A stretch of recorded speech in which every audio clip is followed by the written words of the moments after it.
আমাদের মিলি মা হয়েছে, তাই ওর জন্য খাবারটা নিয়ে যাচ্ছি। ও হচ্ছে বাবু দেওয়ার পর থেকে কোথাও যাচ্ছে না, সারাক্ষণ বাবুদের দুধ খাওয়ায়, যার কারণে ওর শরীরটাও দুর্বল হয়ে যাচ্ছে।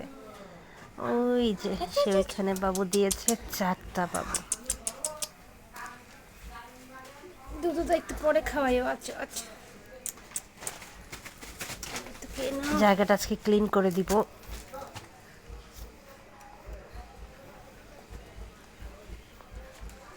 খেয়ে নাও, ময়লা জায়গায় ফেলতে হবে না, এখান থেকে খেয়ে নাও তুমি।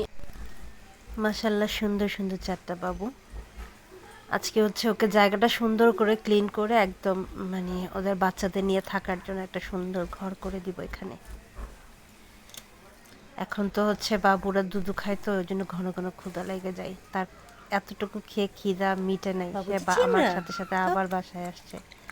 বাসায় এসে আবার খেয়ে তারপরে গেছে। আর এটা হচ্ছে তার সকালের নাস্তা নিয়ে আসছি। এখনো এসে দেখি সে কোথাও যায় না, ওদের নিয়ে বসে আছে। লং টাইম মনে হয় বসেছিল, তাই ওর উঠতে একটু কষ্ট হচ্ছিল।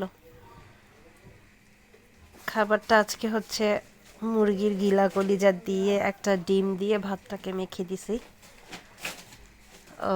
যেহেতু এখন পুষ্টির অনেক বেশি দরকার, তাই ওইভাবেই ওর খাবারের মেনুটা আমি রেডি করতেছি। 4টা বাবু মাশাল্লাহ 4 কালারের হয়েছে, সুন্দর সুন্দর কিউট কিউট কুত্তা বাসা হয়েছে 4টা।